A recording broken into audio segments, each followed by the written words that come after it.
Morning sir. Good morning, good morning. सबने Newton का दूसरा नियम पढ़ लिया? Yes sir. गति का दूसरा नियम क्या बताता है हमें? किसको पता है? किसी वस्तु के संवेग में परिवर्तन की दर उस वस्तु पर लगाए बल के समानुपाती होती है। हाँ, बिल्कुल सही है ना। तो हमें नियम पूरा तो पता है। नियम क्या बोलता है? गति का दूसरा नियम कि अगर वस्तु का संवेग बदल रहा है ना, समय के साथ, तो उस संवेग में बदलाव की दर जो है वो उस पे लगाए बल के अनुपात में रहेगी, पाती होती है ना। इसको हम इक्वेशन में कैसे लिखेंगे? बल को हम बताते हैं एफ से। है। एम से। एफ बराबर, बराबर एम ए। अभी हमने क्या बात किया देखो, कि बल जो होता है वो किसके समानुपाती होता है? संवेग के परिवर्तन के, है ना। तो यस सबसे सर। पहली इक्वेशन हम लिखेंगे संवेग में परिवर्तन की। ठीक है, P2 माइनस P1 P1 बटे T। T। ठीक है, किसी वस्तु का संवेग पहले P1 था, वो बढ़ के P2 हो गया, है ना, और उसको इतना बढ़ने में T समय लगा। तो संवेग में परिवर्तन की दर को हम बल बता सकते हैं। ठीक है, अब इसको हम थोड़ा सा और सिंपल बनाएंगे। P2 होता है हमारा अंतिम संवेग, जो होता है mv, यस सर। और प्रारंभिक संवेग कितना होगा? m you. u। ठीक है ना, किसी वस्तु की का अंतिम वेग होता है v और प्रारंभिक वेग होता है u। u और v तो सबको पता है। Yes sir. तो अंतिम संवेग हुआ mv, प्रारंभिक संवेग हुआ mu यू बटे t। टी। अब जब हमने इसमें से m कॉमन लिया, m बाहर लिया, तो हमारे पास आया m minus you. Upon you बटे टी। जिसको हम लिखते हैं m इंटू ए, त्वरण। ठीक है, तो हमें ये सारे फॉर्मूले याद रखने हैं। Yes sir. सबसे पहला कौन सा? संवेग में परिवर्तन की दर वाला फॉर्मूला, कि P2 minus P1 upon T। दूसरा फॉर्मूला क्या याद रखना है? M V minus M U बटे टी। और आखिरी फॉर्मूला याद रखना है हमें, F बराबर एम ए। ठीक है, ये सबको याद रहेगा? Yes sir. Yes sir. इसको इसको नोट करो, क्योंकि इसके साथ हम अब क्वेश्चंस करेंगे। ठीक है, यस सर। हो गया हो सर। गया। चलो, बहुत अच्छे। तो अब एक क्वेश्चन करते हैं। अगर आपके पास एनसीईआरटी बुक है तो वो ओपन करो, अगर नहीं है तो मैं यहाँ पे जो फॉर्मूला ये क्वेश्चन बता रहा हूँ वो साथ में पढ़ो। ठीक है, क्वेश्चन नंबर 15 पढ़ने में आ रहा है सबको क्वेश्चन? Yes sir. ठीक है, पढ़ो सब साथ में। हाँ, 100 क्या है? केजी। क्वेश्चन कैसे सॉल्व करते हैं हमने लास्ट टाइम भी डिस्कस किया था। सबसे पहले क्या करो, पढ़ते पढ़ते सब चीजों को अंडरलाइन करो, जो जो चीजें दी हुई है ना। 100 किलोग्राम द्रव्यमान, है ना। सबसे वो पहली चीज हमें क्या बताइए? एक सम्मान हाँ, समान त्वरण से चलते हुए, है ना। तो सबसे सेकेंड। पहली चीज है हमारे पास कि वस्तु का द्रव्यमान सेकंड में 100 किलोग्राम, वो समान त्वरण से चलती है। ठीक है, 6 सेकेंड में समान त्वरण से चलते हुए 6 सेकंड में। 5 मीटर प्रति सेकेंड से 8 मीटर प्रति सेकेंड हो जाती है। ठीक है, इसका मतलब क्या हुआ? उसकी गति जो है बढ़ गई, या उसका जो वेग है वो बढ़ गया। बढ़ के 5 से कितना हो गया? 8। तो हमें सबसे पहले क्या पूछा है कि वस्तु के पहले और बाद के संवेग की गणना करो। मतलब हमें क्या निकालना है? प्रारंभिक और अंतिम संवेग। ठीक है, यस सर। उसके बाद बोला है उस बल के परिमाण की भी गणना करो। ठीक है, तो एक एक करके करते हैं। हमारे पास सबसे पहले क्या करेंगे, हम चित्र बनाएंगे। ठीक है, यस सर। चित्र बनाते हैं। हमारे पास कोई एक रेक्टेंगल वाली वस्तु ले लेते हैं, है ना। यस सर उसका द्रव्यमान है 100 किलोग्राम, और उसका शुरुआत में प्रारंभिक वेग था कितना? 5 मीटर प्रति सेकेंड। ठीक है, वो चलने लगी, और थोड़ी देर बाद उसका संवेग कितना हो गया? 8 मीटर प्रति सेकंड। ठीक है, यस सर। इसको यहां से यहां तक चलने में कितना समय लगा?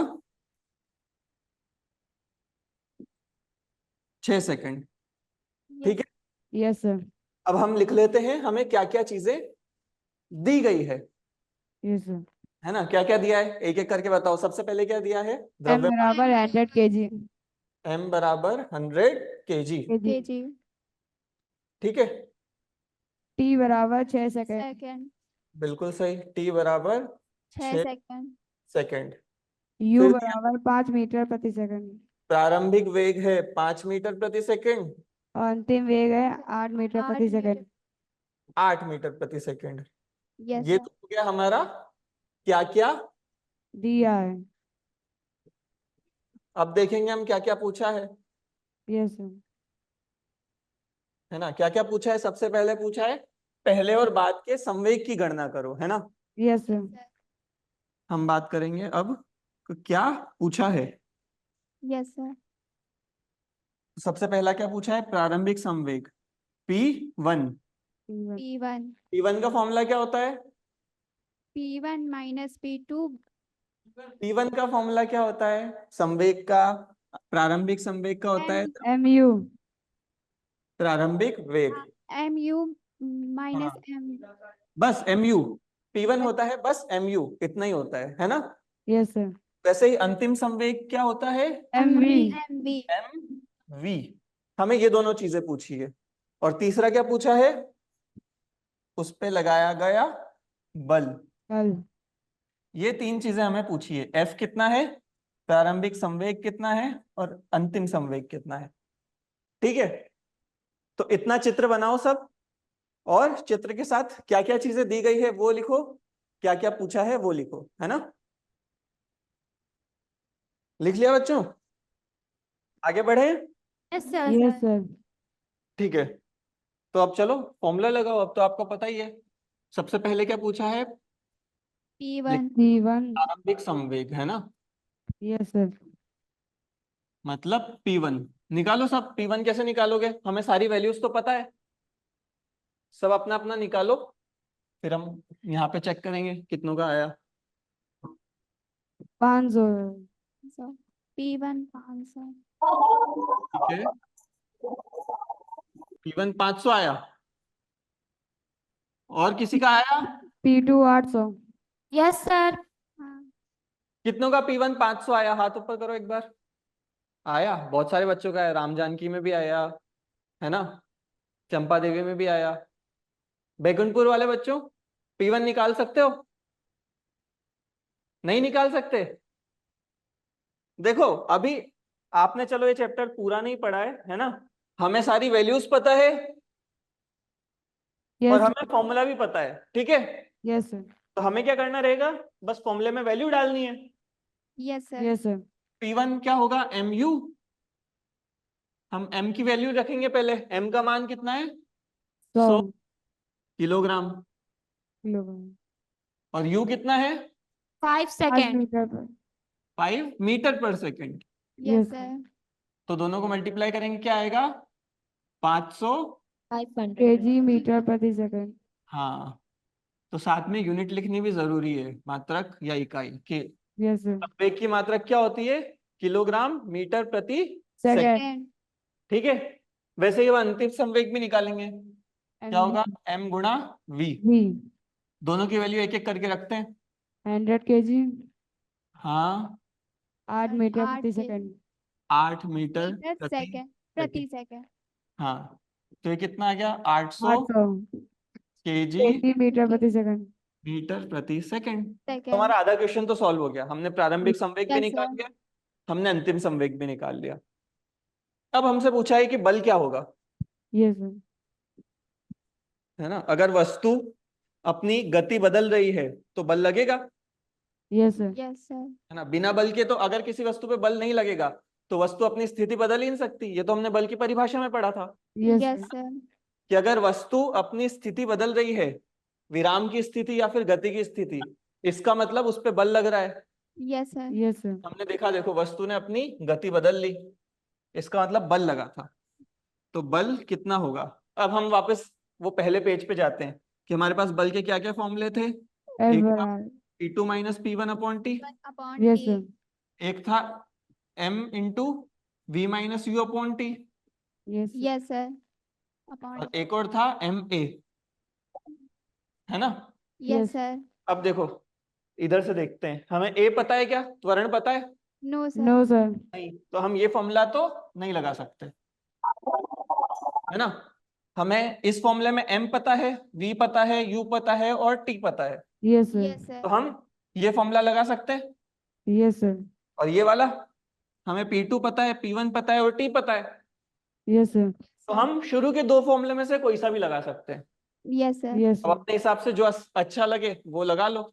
देखो पहले वाले में कैलकुलेशन कम करनी पड़ेगी, इसलिए मैं पहले वाला लगा रहा हूँ, है ना।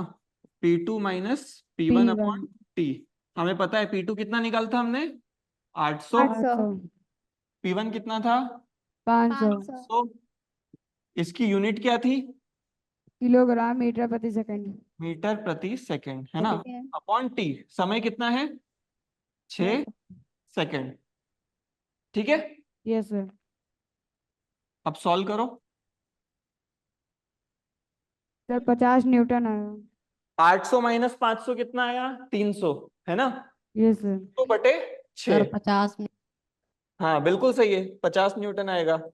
300 बटे 6, यूनिट क्या आ रही है अभी, जब हम यहाँ से यूनिट निकालेंगे सबसे पहले तो क्या लिखेंगे, किलोग्राम मीटर प्रति सेकंड, और प्रति में एक और बार नीचे एक और सेकंड है, तो यूनिट हो Yes, जाएगी sir. किलोग्राम मीटर प्रति सेकंड स्क्वायर, है ना। 300 बटे 6 को तो हम लिख सकते हैं 50, और किलोग्राम मीटर प्रति सेकंड स्क्वायर यही न्यूटन होता है, Yes, sir. तो इसलिए हम इसको लिख सकते हैं न्यूटन, न्यूटन. ठीक है ना। Yes, Yes, sir. sir. तो आंसर क्या है अपना, क्या आया, बल कितना लगा, बल लगा 50 न्यूटन, ठीक है ना। Yes, sir. हाँ, साथ साथ में बोला करो, ठीक है। तो हमने क्या सीखा इस फॉर्मूले में, इस क्वेश्चन में, एक तो अगर हमें वेग दिया है तो हम संवेग कैसे निकाल सकते हैं, है ना। Yes, Yes, sir. sir. संवेग का फॉर्मूला तो बहुत आसान है, हमारे पास द्रव्यमान है और हमारे पास वेग है, तो हम वस्तु का संवेग निकाल सकते हैं। संवेग क्या होगा, द्रव्यमान गुणा वेग। अगर हमसे प्रारंभिक संवेग पूछेंगे तो हम प्रारंभिक वेग काम में ले लेंगे, हमसे Yes, sir. अंतिम संवेग पूछेंगे तो हम अंतिम संवेग काम में ले लेंगे, v। Yes, sir. Yes, sir. और हमें अगर बल पूछा है तो हमारे पास 3 फॉर्मूले हैं, या तो हम संवेग वाला फॉर्मूला लगा सकते हैं, Yes, sir. या फिर हम वस्तुओं के वेग और द्रव्यमान से हम बल निकाल सकते हैं, Yes, sir. या फिर तीसरा हम वस्तु का द्रव्यमान और त्वरण दोनों को गुणा करके वेग बल निकाल सकते हैं, है ना। Yes, sir. Yes, sir. ठीक है, तो ये क्वेश्चन हो गया, जिसका नहीं Yes, नोट sir. कर लो। हो गया सर. हो गया, Yes, sir. ठीक है।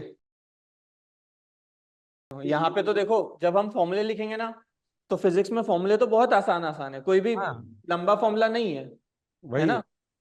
हमें फॉर्मूला याद करने के लिए प्रैक्टिस बहुत करनी पड़ेगी। देखो अभी जैसे इस क्वेश्चन में भी हमने देखा, बहुत लंबा मल्टीप्लिकेशन तो था नहीं, बहुत छोटे छोटे नंबर गुणा करने थे, 100 को 5 से करा, 100 को 8 से करा, है ना।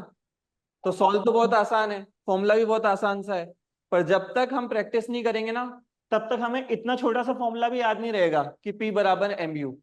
हम ये भूल जाएंगे संवेग क्या होता है, द्रव्यमान क्या होता है ना। तो इसी Yes, sir. चीज के लिए प्रैक्टिस बहुत सारी करनी पड़ती है। फिजिक्स में जैसे मैथ्स में तो आपके पास बहुत लंबी लंबी इक्वेशंस होती है कि x square plus 2x plus 5, है ना, इक्वल टू 100, पहले इधर से इधर घुमा के ले जाओ, फिर डिवाइड करो, बहुत करना रहता है ना। Yes, sir. उसमें सॉल्व बहुत करना रहता है, पर फिजिक्स में क्या है, फिजिक्स में हमें क्वेश्चन ज्यादा समझना पड़ता है ना। सॉल्व तो बहुत आसान होता है, मल्टीप्लाई करना डिवाइड करना तो बहुत आसान रहेगा, हमें याद क्या रखना पड़ता है, ये सारे फॉर्मूले। फॉर्मूले नहीं याद होंगे तो हम पहली लाइन ही नहीं लिख पाएंगे क्वेश्चंस में, और फॉर्मूले कैसे याद होंगे, हमें हर तरह का क्वेश्चन बहुत बार प्रैक्टिस करना पड़ेगा, वो चीज क्लास में नहीं कर सकते, वो घर पे ही करना पड़ेगा। तो आपको चैप्टर समझ नहीं आ रहा है तो सबसे पहली चीज क्या करनी पड़ेगी, बहुत सारे क्वेश्चन सॉल्व करने पड़ेंगे, उससे आपको फॉर्मूले याद होंगे, है ना। Yes sir. जैसे ये एग्जांपल लो कि संवेग हमें क्या पता है, द्रव्यमान गुणा वेग, है ना। फॉर्मूला इतना छोटा सा है। प्रैक्टिस करने के लिए क्या करना पड़ेगा, आपके एनसीईआरटी या फिर कोई सी भी बुक है ना, उसके एग्जांपल्स खोलो, सारे एग्जांपल्स तो सॉल्व ही हैं, उसमें पहले से आंसर लिखा हुआ है, उसको बार बार प्रैक्टिस करो। फिर जब वो हो जाएंगे तो जो पीछे क्वेश्चंस हैं वो प्रैक्टिस करनी पड़ेगी, जो क्लास में हमने क्वेश्चंस करे वो घर पे जाके फिर से करने पड़ेंगे, ठीक है। तो हम यहाँ पे इतनी सारी प्रैक्टिस नहीं कर सकते। जैसे मान लो मैं बहुत सारे क्वेश्चंस देता हूँ, बहुत छोटा सा मल्टीप्लाई करना है ना। चेंज होता है मालूम है। देखो हमारे पास हमें तीन वस्तुओं के संवेग निकालने हैं। संवेग निकालने के लिए हमें क्या क्या पता होना चाहिए, वस्तु का द्रव्यमान और वस्तु की वेग। एक। या वेग, है ना। Yes sir. सबसे पहले हमारे पास एक लकड़ी का बड़ा सा बॉक्स है, जिसका हमें पता है द्रव्यमान है 10 किलोग्राम और वो चल रहा है 3 मीटर प्रति सेकंड के वेग से, यस सर। है ना। Yes yes sir. सर। इसका संवेग क्या होगा ये पता करना है। ऐसे ही एक हमारे पास कार है या एक जीप है जो जा रही है आगे, 50 मीटर प्रति सेकंड की गति से जा रही है, उसका द्रव्यमान है, बहुत भारी होगी तो 3000 किलो, 3000 किलोमीटर। उसका भी संवेग हमें निकालना है। वैसे ही एक छोटी सी गेंद है जिसका द्रव्यमान कितना है 10 ग्राम, बहुत हल्की सी है, पर वो बहुत तेज जा रही है, 70 मीटर प्रति सेकंड से जा रही है ना। इसका भी संवेग निकालो, सबके संवेग सॉल्व करो एक एक करके सब, है ना। फॉर्मूला आपके सामने ही है, कितना सिंपल सा फॉर्मूला है, P बराबर mv। सर हो गया। हो गया, यस। तीनों हो गए। पहले का 30। पहले का 30, ठीक है। और बताओ। दूसरे का 1,50,000। Yes sir. और तीसरे का 700। 700।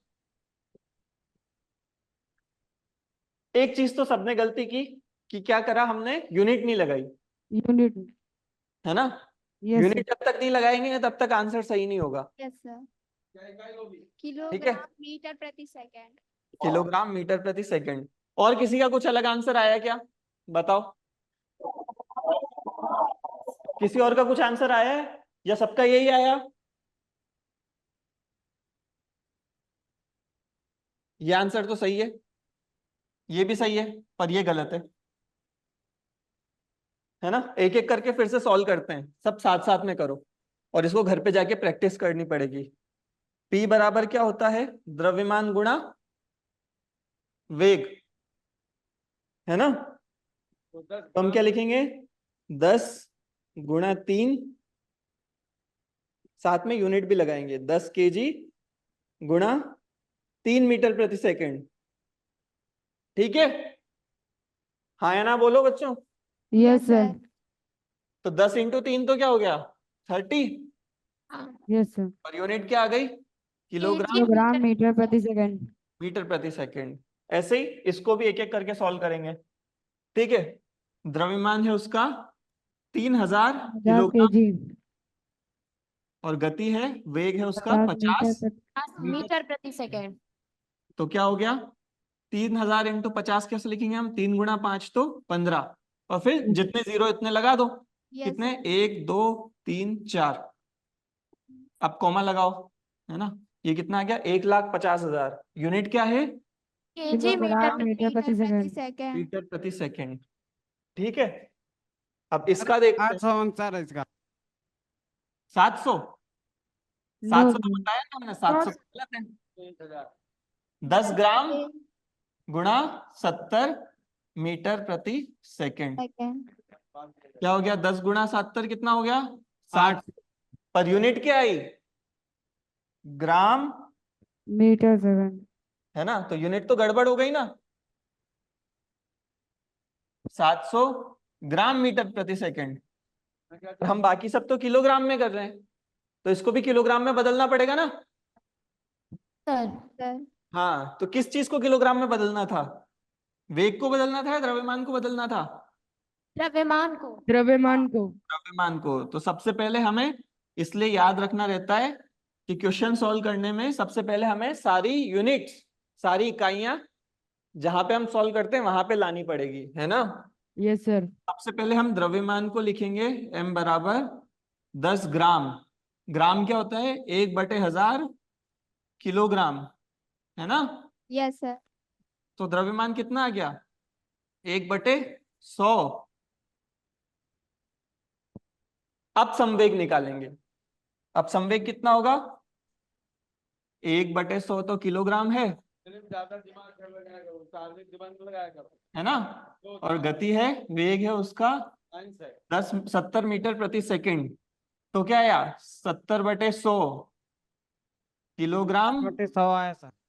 हाँ, 70/100, जिसको हम क्या लिख सकते हैं? 0.7 लिख सकते हैं, है ना। 0.7, तो इसको हम 0.7 भी लिख सकते हैं। Yes sir.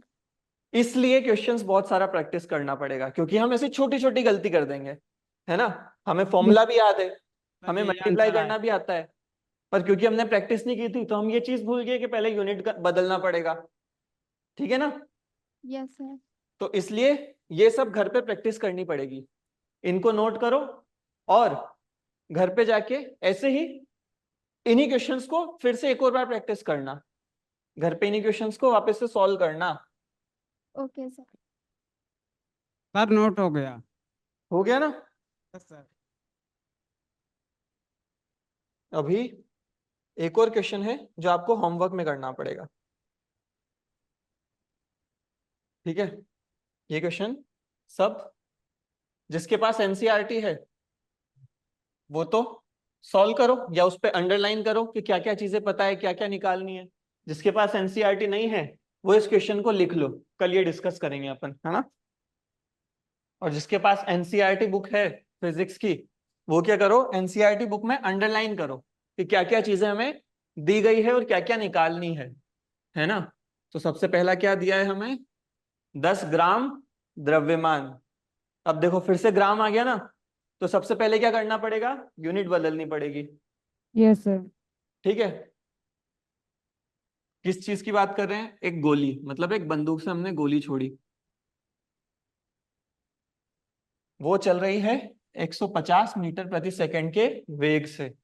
मतलब ये क्या हुआ? उसका प्रारंभिक वेग, है ना। फिर वो एक लकड़ी के गुटके से टकराई और 0.03 सेकंड के बाद रुक गई, मतलब बहुत थोड़े से टाइम में रुक गई।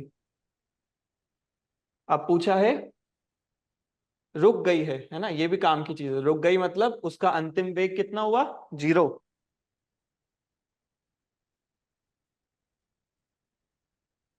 तो हमसे सबसे पहली चीज पूछी है कि गोली लकड़ी को कितनी दूरी तक भेदेगी, मतलब हमें दूरी निकालनी है। फिर हमें पूछा है कि बल कितना लग रहा है उस गोली पर। गोली का गति अगर धीरे धीरे कम हो रहा है मतलब उस पर बल लग रहा होगा, तो हमें वही बल निकालना है। सबने नोट कर लिया? हाँ ठीक है, करो, नोट करो। हो गया सर। ठीक है। तो हमें घर पे जाके एक तो ये क्वेश्चन करना है, और एक अभी जो ये 3 सॉल्व किए थे, है ना, अलग अलग वस्तुओं के लिए हमने क्या निकाला था? संवेग। यस वो करना है, ठीक है। Yes sir. यस अभी चलो, तो अब धीरे धीरे जो पिछली क्लास में पढ़ाया था उसकी बात करते हैं, है ना। हमने गति का तीसरा नियम पिछली क्लास में पढ़ा था, कुछ बच्चों ने नहीं पढ़ा, तो यहाँ पर साथ में डिस्कस करते हैं अब, ठीक है। गति का तीसरा नियम। गति का तीसरा नियम हमें क्या बताता है? गति के तीसरे नियम को हम बोलते हैं क्रिया और प्रतिक्रिया का नियम, नियम। है ना। इसमें हमने क्या बात किया था कि कभी भी बल अकेले नहीं आता है ना। जो भी बल आता है वो अपने साथ एक जोड़ी लेके आता है। हमेशा 2 बल लग रहे होंगे, हम कभी भी एक अकेला बल नहीं लगेगा, है ना। तो यस हमने सर। गति के तीसरे नियम की परिभाषा लिखी थी क्या? कि जब एक वस्तु वस्तु दूसरी वस्तु दूसरी पर बल वस्तु पर लगाती है, बल लगाती है तब दूसरी वस्तु भी पहली वस्तु पर बल लगाती है, तात्क्षणिक बल लगाती है। हाँ, और यह यह दोनों बल, दोनों बल परिमाण के में समान और दिशा में विपरीत होते हैं। ठीक है। अंडरलाइन भी करो। हमने क्या बात की, एक तो दो वस्तुएं होनी चाहिए, एक वस्तु और दूसरी वस्तु, है ना। Yes sir. दोनों एक दूसरे पे बल लगाएगी यस सर। और यस सर। तात्क्षणिक लगाएगी, मतलब दोनों पे बल तुरंत। तुरंत लगेगा, है ना। जी सर। एक पे बाद में, एक पे पहले नहीं लगेगा, दोनों पे एक ही समय पे लगेगा। Yes sir. Yes sir. उन दोनों बल के बारे में क्या प्रॉपर्टीज होगी, क्या उनकी खासियत होगी। पहला तो वो दोनों बल परिमाण में समान होंगे और दिशा में विपरीत। विपरीत होंगे। ठीक है, यस सर। ये नोट करो सब। हो गया सबका नोट। Yes sir. आगे बढ़े। Yes Yes, sir. सर। देखो वापस से बात करते हैं, गति के तीसरे नियम में क्या क्या चीजें याद रखनी है। एक तो हमारे पास दो वस्तुएं होनी चाहिए, दोनों वस्तुएं एक दूसरे पर बल लगाएगी, है ना। पहली Yes, sir. वस्तु दूसरी पे लगाएगी, दूसरी वस्तु भी पहली पे पहली लगाएगी। बार लगाएगी। लगाएगी।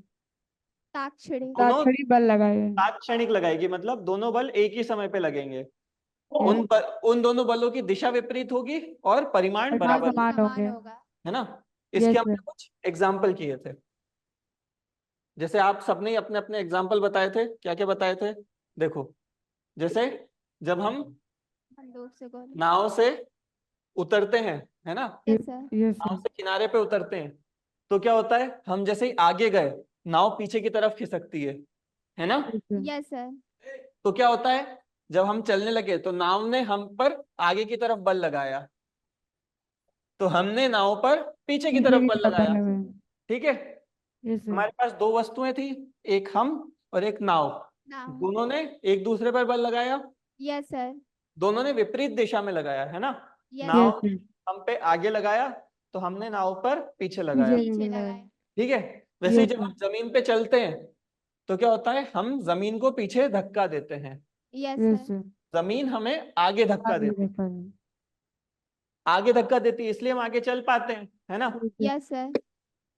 ऐसे ही जब हेलीकॉप्टर उड़ रहा होता है तो क्या होता है, वो हवा को हेलीकॉप्टर नीचे है। अपने पंखों से जो हवा है उसको नीचे की तरफ धक्का देता है, Yes, sir. तो हवा हेलीकॉप्टर को ऊपर की तरफ धक्का देती है ना।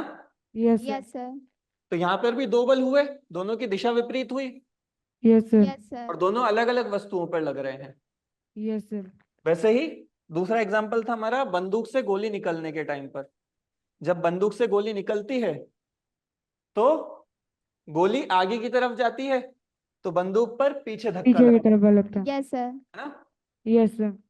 और वैसे ही रॉकेट का एग्जाम्पल, जब रॉकेट ऊपर जाता है तो रॉकेट पीछे से हवा नीचे फेंकता है, या जो अपना ईंधन है वो नीचे फेंकता है। ठीक है, Yes, sir. तो रॉकेट ने ईंधन पर नीचे की तरफ बल लगाया, तो ईंधन ने रॉकेट पर ऊपर बल लगाया। ठीक है, यस Yes, सर। sir. ये एग्जाम्पल जिन्होंने नोट नहीं किया वो नोट करो, और हम गति के तीसरे नियम के कुछ और उदाहरण कल बात करेंगे, है ना। Okay sir. अपने अपने से खुद से कुछ उदाहरण ढूंढ के लाओ जहाँ पे गति का तीसरा नियम लगता है, जहाँ पे दो वस्तुएं एक दूसरे पर बल लगाती है ना। Yes, sir. तो आप भी कुछ एग्जांपल्स बताना, फिर मैं भी बताऊंगा, और फिर हम इसके थोड़े से क्वेश्चंस करेंगे। ठीक है, थैंक यू चलो सर। बाय। Bye sir.